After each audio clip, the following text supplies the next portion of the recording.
Hey everyone, this is Mark Schillinger, founder of the Young Men's Ultimate Weekend, a nonprofit organization started here in San Rafael, California back in the year 2000. The Young Men's Ultimate Weekend is a wilderness rite of passage adventure camp for young men ages 13 to 20. And this life-changing event for young men combines a weekend filled with outrageous fun with what I like to call resilience and training. And what I mean by that is this, like our mentors are experts at creating physical, mental, and emotional exercises that challenge or stimulate the parts of the brain that young men need to have developed in order to make it in the outside world, like developing self-confidence and responsibility and accountability skills and leadership skills and things like that. If you want to find out more about us, you can email us at info@ymuw.org or call us at 800-719-9302.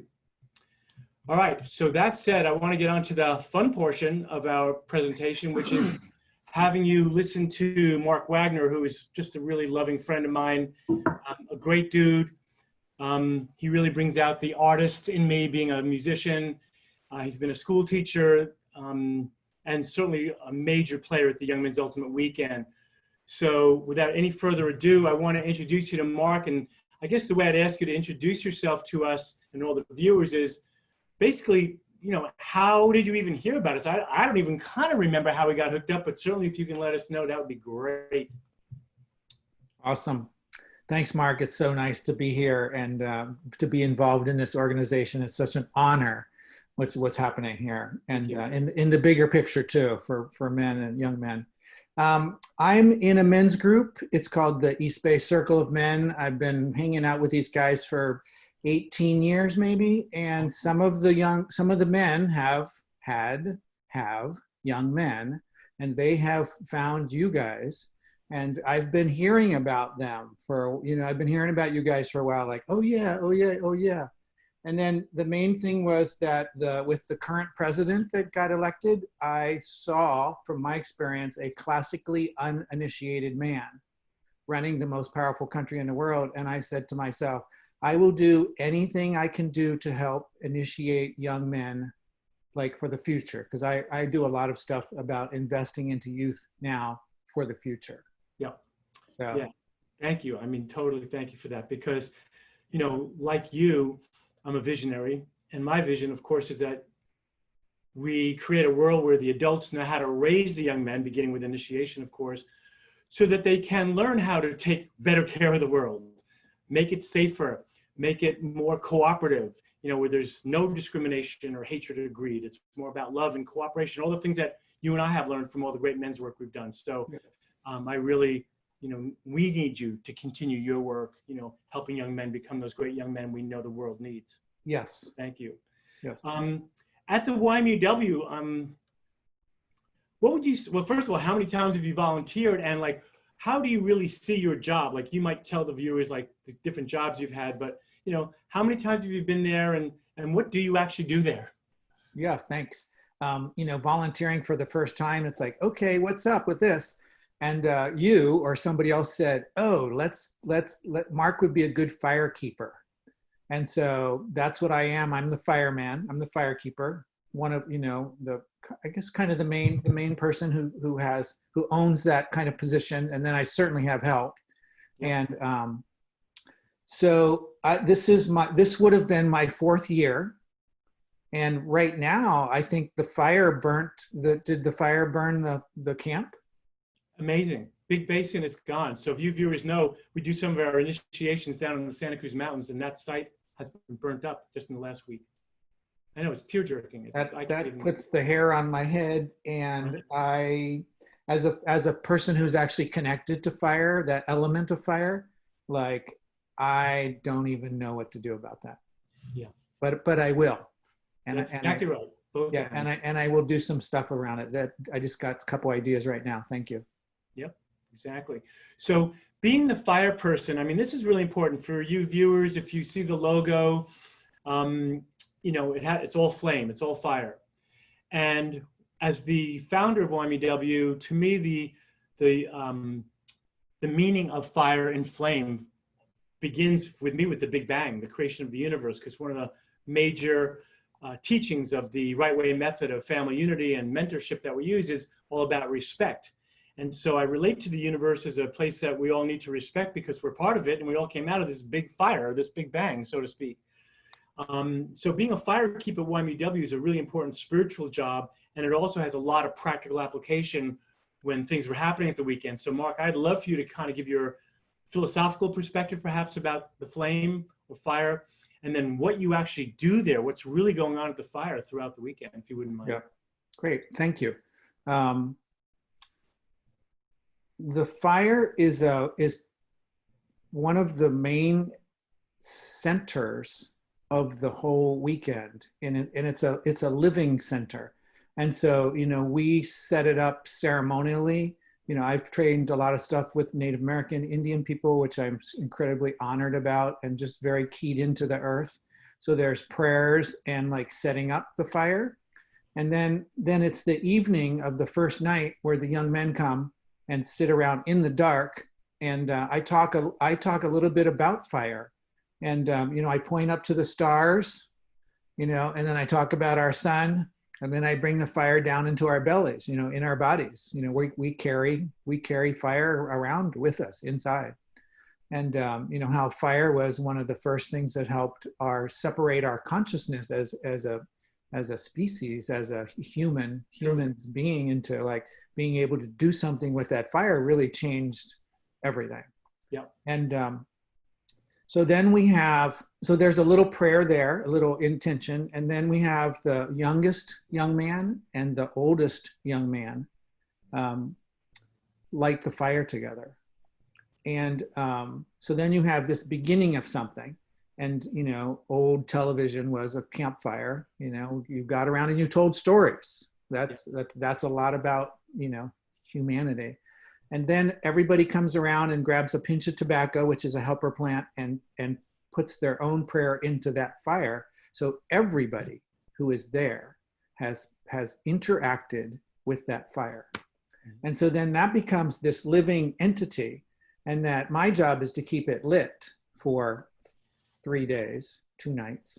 And so I literally sleep beside it. And last year, you know, I set my alarm. Every hour I got up and I fed that fire, and you know, just was on it. And then during the day, there's some other help around, and you can take a nap and things like that.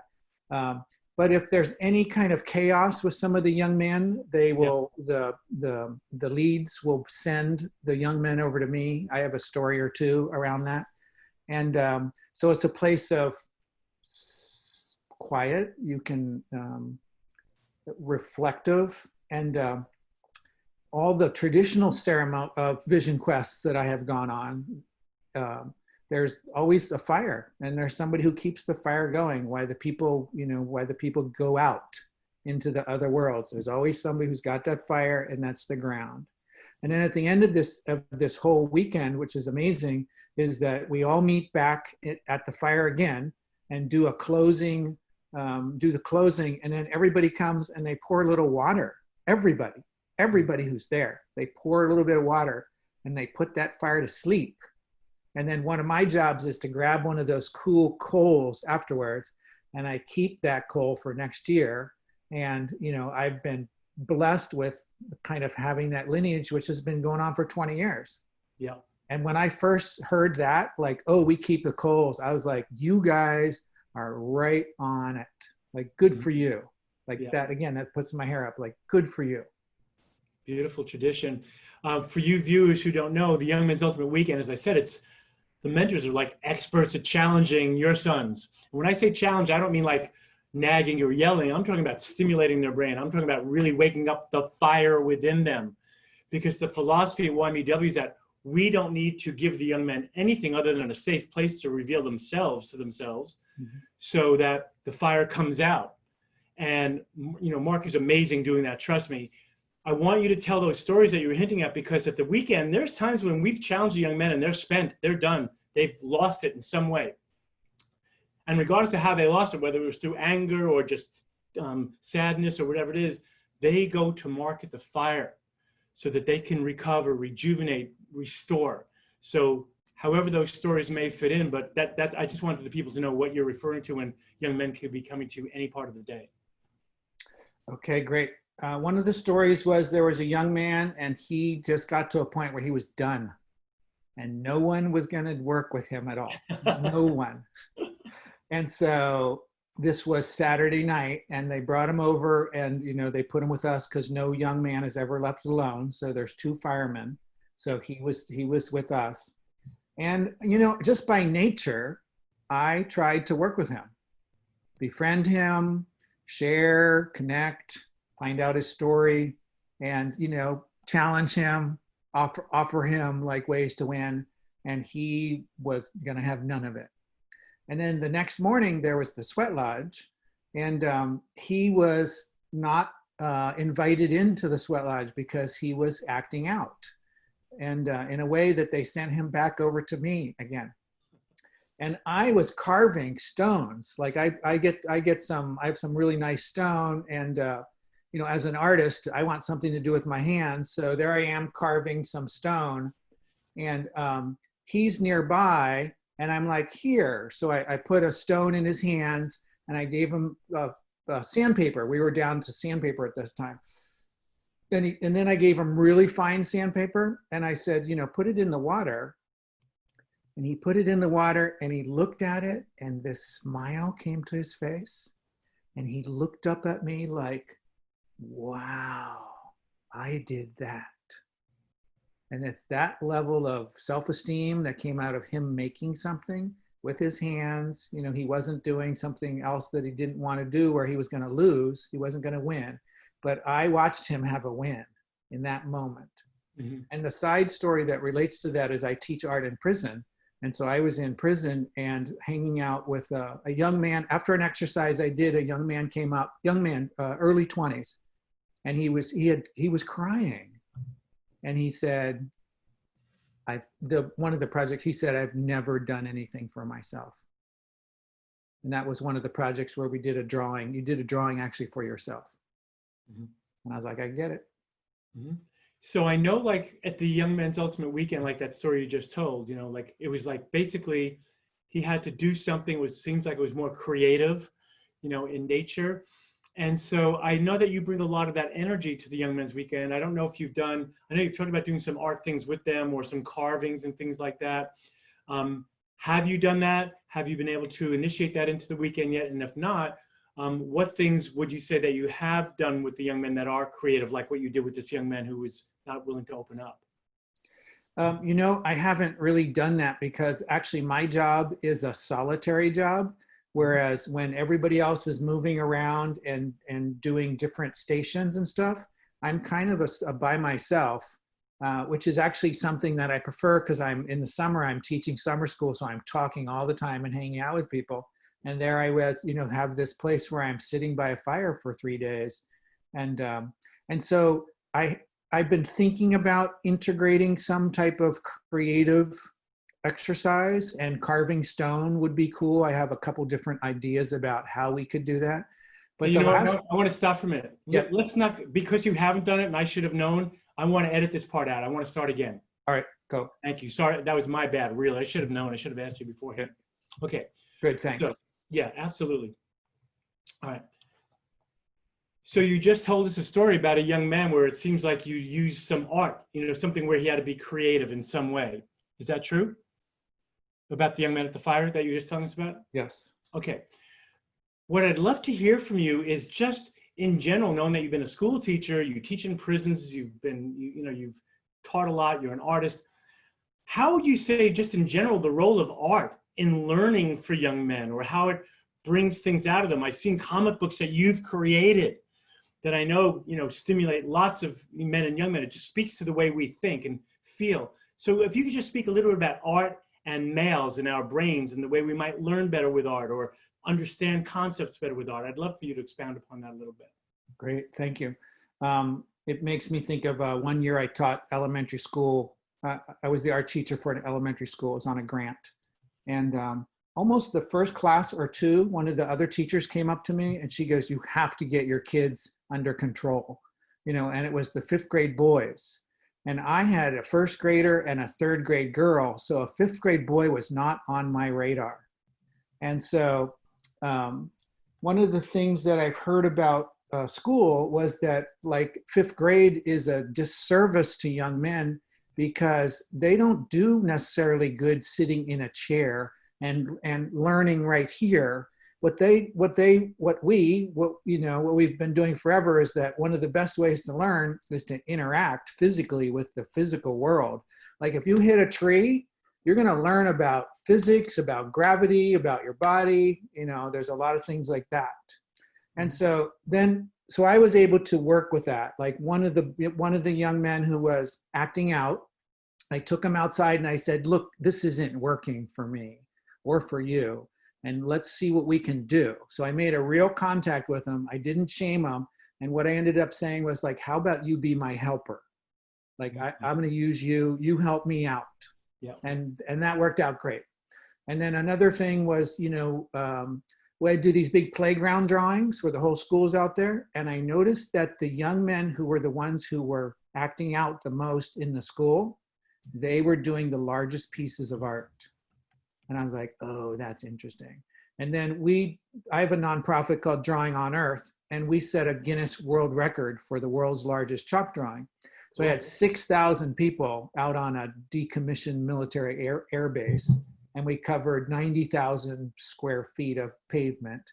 And most of the people helping were elementary school kids. And I started noticing that there was some of the young men / boys at that time, like, our world record wasn't big enough for them. They wanted to draw way over there against the fence that's on the other side of the landing strip. And it's like, it's just this, that level of big and expression and things like that. Well, in education, it's understood, brain science, that, young men are very spatial. Men are spatial and we're very visual. Very visual, yes. So, whereas, young women tend to be more verbal, more emotional. Yes. And for good reasons. We have different brains, but point being that, I know that there's not enough even basic brain science happening in schools so that young men and young women can really learn the way they learn best. Yes. And it sounds like in the story you're telling, like you gave this sort of euphoric opportunity for dudes to get out there and just express themselves. And that's what I was picking up, that it was very visual and very spatial. I really get that.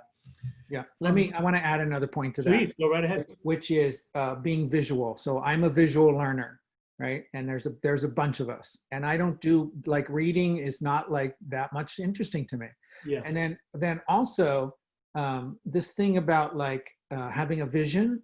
So I actually see things inside of myself, like we all do, daydreams, imaginations. And I'm actually tangibly able to do something with them where I can draw it, I could write it, so I had a vision of setting that world record.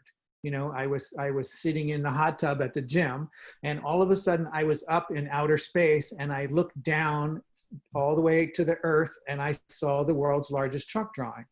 And once we did that project, we got a satellite to photograph our piece from up there. And so this thing about visual learning, and the other one for me is working with my hands. Like if I don't know what to do, I pick something up.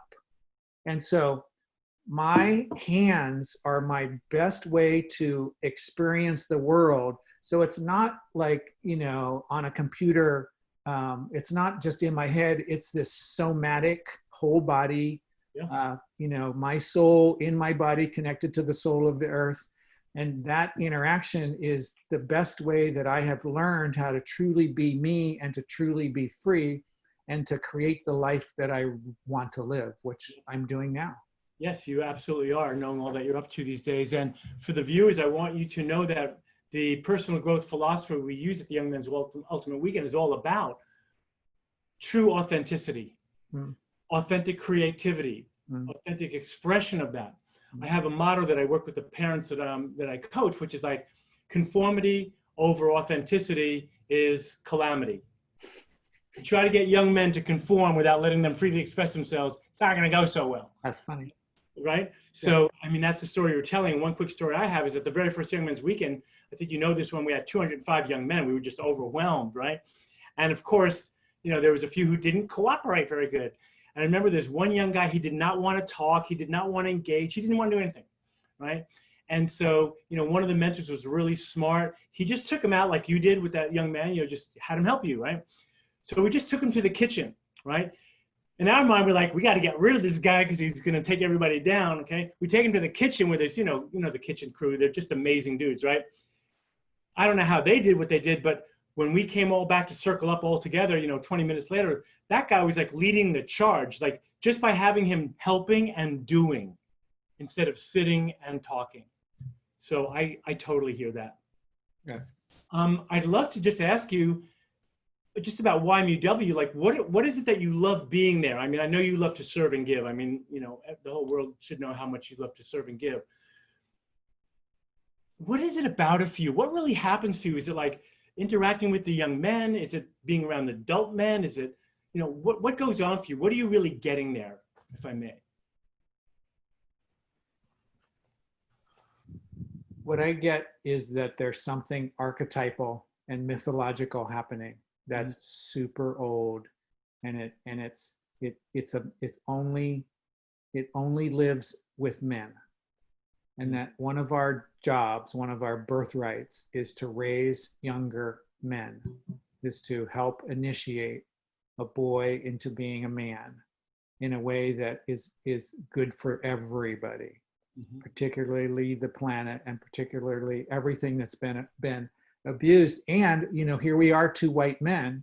And so the whole indigenous culture of the planet, the women, you know, all of this thing where we have lost a deep connection to ourselves and to our soul and to the planet and to our inner yin or feminine, so that then we project it outside and abuse it, you know, and thank God, like, things are changing right now.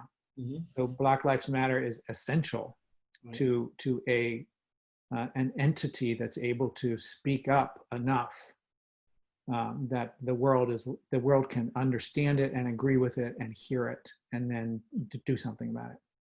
Absolutely. So I feel like there's a there's, you know, I basically live in the unseen worlds. You know, this middle world stuff is great, and I know how to live with it really well. And you know, but I live in other worlds, and I can show you them, you know, in my paintings, and, you know, all the medicine people in the world live in an indigenous mind and in an earth thing. So there's something there to witness that transformation, and that YMUW, you know, you actually, you know, you're presenting something as something, but something else is happening there, because we're all working on the pulling the genius, you know, out of these young men and showing it to them, and having them have, you know, classic initiation is having an experience that pushes you through a keyhole, right? It's a key. It pushes you, it unlocks a door, and that you go through that. If you go through it correctly with the right amount of support, and, you know, not drugs and alcohol and violence and getting laid and all the other, you know, non-spiritual stuff that our culture shows as initiation, is that you go through this, and you are in a different world. You are in a different experience. And so to be a part of that. Well, first of all, thank you for outlining or pointing out about living in the middle world. For the viewers, you know, like, middle world is kind of like the gross, dense world. The smaller world is the subatomic realm, which is also very magical. And then there's the bigger perspective. And so, you know, like Mark, I'm also a visionary, so I tend to live out there. I will come back to here if I'm crossing a street, if I have to, but I'll tend to be out there. And at the YMUW, it's really great to watch the young men get exposed to the inner world, because they meditate in a sweat lodge, to the outer world, because they're out in nature, and we're challenging them with their middle world, you know, how they want to be mentally, emotionally, physically, for sure. So thank you for bringing that point out, because we want the young men to experience all these different worlds, not just the conventional, conditional ways of getting initiated, like you said. but we want to try to de-emphasize that the world is not just about materiality and object to object relationship. There's lots of unseen forces at play. And we want the young men to relate to that in their own unique way. You know, we're not there to espouse any one truth. We want the young men to experience these three realms in a way that's true for them. So thank you for, you know, really bringing that out. And by doing so, of course, it helps to have these young men expand. And, you know, the hot term right now is emotional intelligence, you know, expanding emotional intelligence. And at the YMUW, there's a number of ceremonies that we do, like the grieving, as you mentioned. I'd like to talk about the grieving with you a little bit too, the grieving ceremony, right, as a ceremonial person, and emotional intelligence. And feel free to talk about it. You know, I think parents should know what we're doing with the young men there. It's something that talk therapy could never accomplish. How do you relate to that, you know, from your perspective as a visionary artist, big person, you know, big picture kind of person? How would you relate the grieving ceremony? How do you see that, and what can you reveal about it? It feels like the emotional intelligence is a connection of soul, and you know, we talked about those three worlds. Mine is that you have an upper world, middle world, and a lower world, and so this emotional intelligence you talk about, like, I am a feeling-based person. And so my main way that I filter everything is through feelings. And that's kind of unusual for a man. I think that it's because I'm also an artist and I spend a lot of my time working with intuition. How does it feel? What's that feel when I put that over there? What's that feel part of the story? Like, can I feel it? If I can feel it, then I can trust it. And so this emotional intelligence then is, like, I can ask a question and then I can just see how it feels in my body. And then that's how I know what's true or not true. And I can go in that direction. And so if you don't have that access or an ability to that, then you are missing out on a lot. And so a man who can feel is this, it just seems, it's like this loving father energy, like for the world. Like you can like love everybody in a way that it's compassionate. And so that grieving ceremony, then, you know, the worst day of my life, you know, you have this, then you started off, you front load it with men who have some good stories. Cause, you know, all of us are standing around going like, whoa, like that's intense. And then for the young men to see that and have permission, because there's a lot of cultural stuff, which is don't feel, right? Don't feel, don't cry, you know, all of that. And so to be able to, like, I wish I could cry more, but to be able to, then to be a young man and to see that there's grief that the world has, like incredible grief, not only an individual, but there's collective. And so to hear those stories and then to hear some of their stories is also just intense. Right. Like they're so brave, you know, and it's in the dark and all of a sudden some young man stands up and he goes, the worst day of my life. And it's like, whoa. Yep. And then they get it. I feel more connected. Yeah. Because we all have that grieving and that grief in common. Absolutely.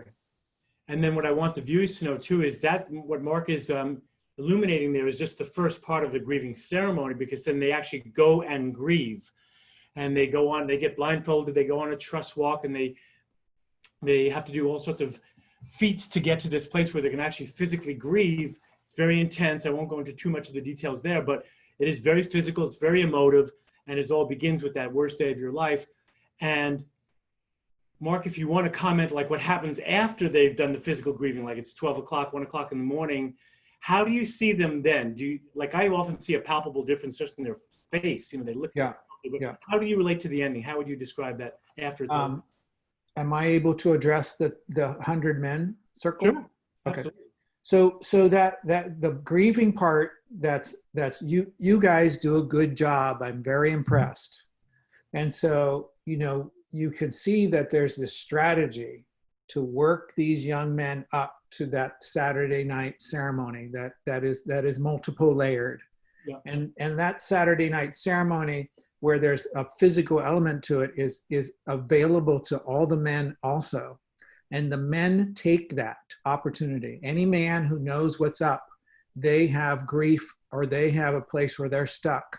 And they will take that experience to move that energy, because any of us who know and have been around that, it's just like, oh, like you would, there's no way you wouldn't do that, because it's just about blowing off energy, anger, and that then settles you down into your body even more. And it also lightens that load, right? So we're talking about that load that we all carry.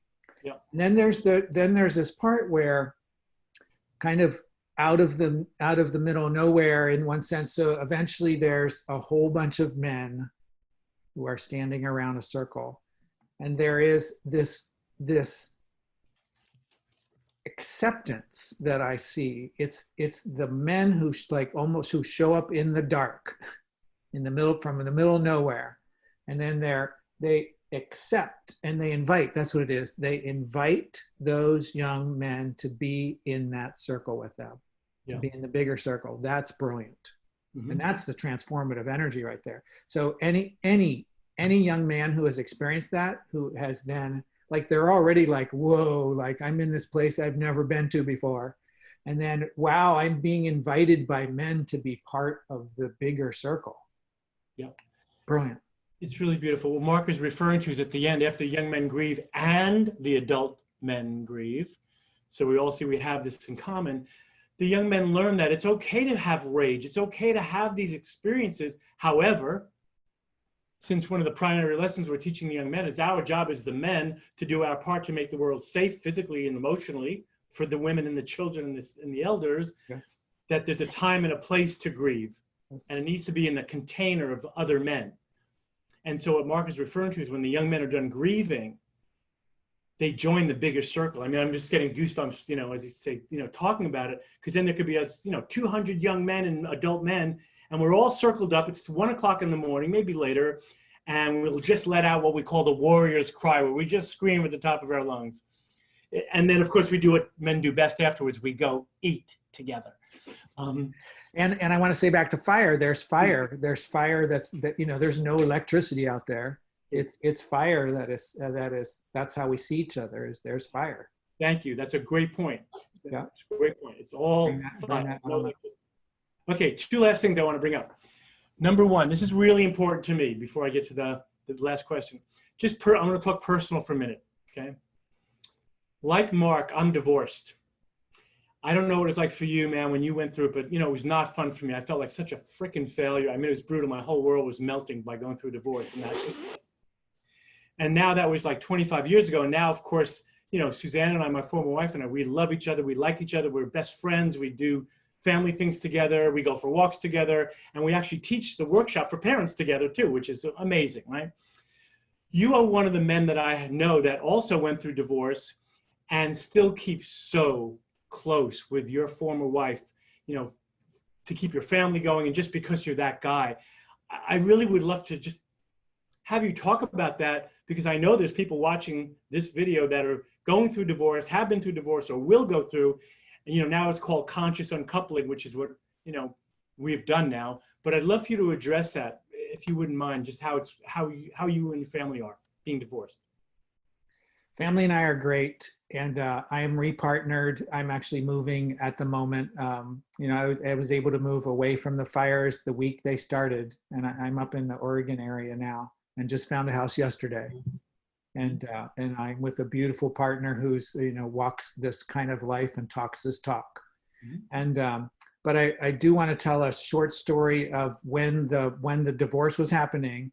Our men's group went on we do a fall event. And it had just happened the week before, and I actually was like thinking that I wouldn't talk about it, right? Because it's like I didn't even know what to say. And then we drove up to Mount Shasta, and then I was like, well, that's kind of funny. Like I should probably. So I talked about it once, talked about it again with everybody, and at the very end of the whole weekend, we're all. It's the last circle. And one of the guys who ran the event that fall is very intuitive. And he looks around and he goes, looks like everybody's good. except for you, Mark. Oh, hey, good old man. And he handed me the talking stick.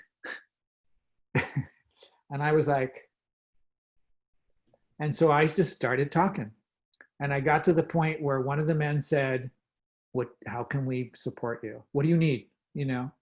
And I said, I need to get down on my hands and knees and have every one of you hold me down, and I'm going to try to get up and scream my head off.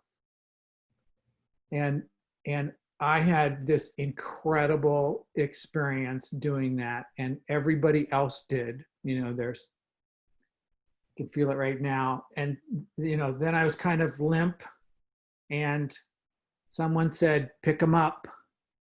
So they picked me up off the ground. And then, so now my heart is opened up, and I screamed and yelled more than I ever have in my entire life. Mm-hmm.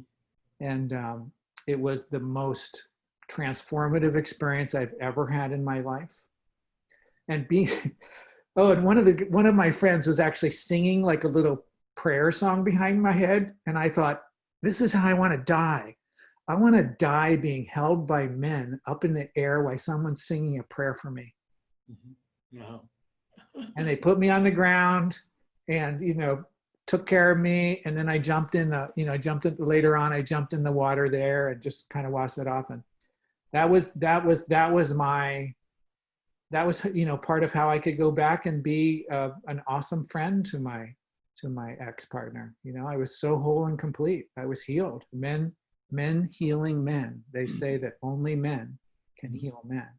Mm-hmm. So from that point on, it was more cooperative, collaborative, loving, take care of the kids, that kind of thing? I just I wasn't carrying anything. Yeah. So just authentic. Yeah. And so you're all still very close. I know you have a daughter, if I remember correctly. Two daughters. Okay. Yep. 20, 22, 25. They've grown up around the men's movement. Yeah. They have a whole pile of uncles. That's how they pick men, is because they have been raised around men with integrity. Attaboy. They've been raised around a lot of initiated men. Yeah. Beautiful. That's awesome. Thank you.